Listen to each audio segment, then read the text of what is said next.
रिंकी, ये तुमने बिल्कुल सही किया जो गर्मियों की छुट्टियों में यहाँ आ गई। अब ससुराल में रहती ना तो ऐसी गर्मी में काम कर करके तुम्हारी हालत खराब हो जाती। देखो ना कितनी गर्मी पड़ रही है। हाँ मम्मी, आप बोल तो एकदम सही रही हो, गर्मी इस बार बहुत पड़ रही है। लेकिन आपको पता है, मैं तो ये सोच रही थी कि इतने दिन यहाँ आराम करने के बाद जब मैं वापस ससुराल जाऊंगी ना, तो इतनी गर्मी में मेरा काम कर करके बुरा हाल हो जाएगा। हाँ बेटा, वो बात भी सही है। देखो शाम के 4 बज गए और अभी तक चाय नहीं आई है। पता नहीं क्या कर रही है महारानी। अरे तो मैं बना देती हूँ ना, आप बैठो, मैं बना के लेके आती हूँ। अरे नहीं नहीं, तुम बैठो।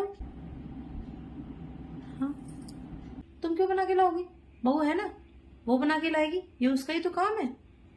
बहू, बहू, पता नहीं क्या कर रही है।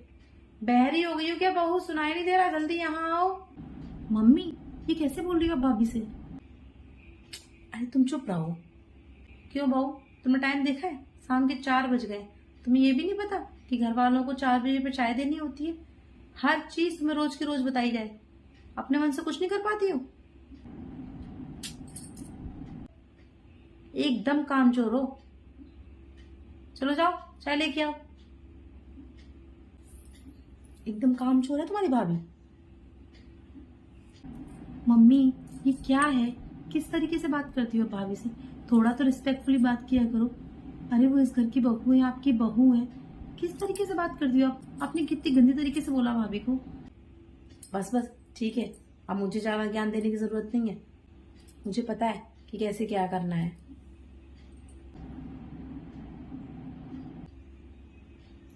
अरे ठीक है, मुझे पता है, वो बहू है, कोई बेटा बेटी नहीं है जो मैं उसको अपने सिर पे बैठा के रखूं। हाँ मम्मी, मैं भी यही बोल रही हूँ कि वो आपके बेटा बेटी नहीं है, आपकी बहू है। आपको जीवन भर उनके साथ में रहना है और आप उनसे इतनी गंदी तरीके से बात करती हो। अरे वो बहू है, अगर मैंने उसको ज्यादा ढील दी ना तो वो मेरे सिर पर बैठ जाएगी। वो मेरी बेटा बेटी नहीं है जो मैं उसको सर पे चढ़ा के रखूं। हाँ मम्मी, वो आपकी बेटी नहीं है, क्योंकि बेटी तो शादी करके अपने ससुराल चली गई है और वो अपना घर संभालेगी। और ना ही वो आपका बेटा है, क्योंकि बेटा तो अपना दफ्तर संभालेगा। वो जरूरत पड़ने पे आपके पास तो रहेगा नहीं, ना ही आपको एक गिलास पानी देगा और ना ही एक कप चाय। अरे आपको जरूरत पड़ने पर आपकी यही बहू आपकी काम आएगी। वही आपको चाय नाश्ता पानी सब देगी और उम्र भर आपकी सेवा भी करेगी। तो मम्मी, थोड़ी बहुत इज्जत उनकी बनती है ना।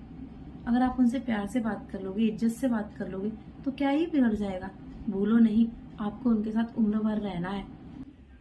अरे तो क्या हुआ, सब करते हैं, सारी बहुएं करती हैं, इसमें कौन सी बड़ी बात है। अब देखो, मेरी सास ने भी मुझे ऐसे ही रखा था, लेकिन फिर भी मैंने उनकी पूरी सेवा की थी। उफ भी नहीं करती थी मैं। हाँ तो मम्मी, भूल गई आप, आपने दादी की सेवा कैसे की थी?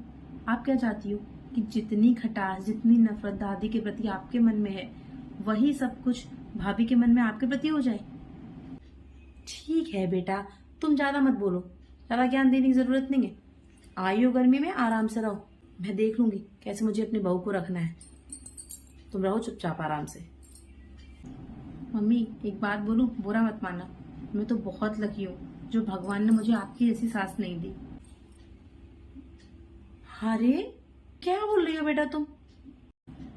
तो क्या कहूँ मम्मी, आपको पता है, अगर भाभी की जगह मैं होती ना और आप मेरी सास होती, तो मैं आपको इतने सालों क्या 1 महीने भी नहीं झेल पाती और आपसे तुरंत अलग हो जाती। पिंकी ये क्या बात है? तुम कैसे बात करी अपनी माँ से? तुम अपनी सास की तुलना अपनी माँ से करोगी? तो क्या करूं मम्मी? अरे आप तो कभी उनसे अच्छी तरीके से बात भी नहीं करती हो, फिर भी वो आपकी कितनी सेवा करती हैं, आपकी दवा पानी हर चीज का ख्याल रखती हैं। और आप हो, उन्हें थोड़ी सी इज्जत भी नहीं दे सकती?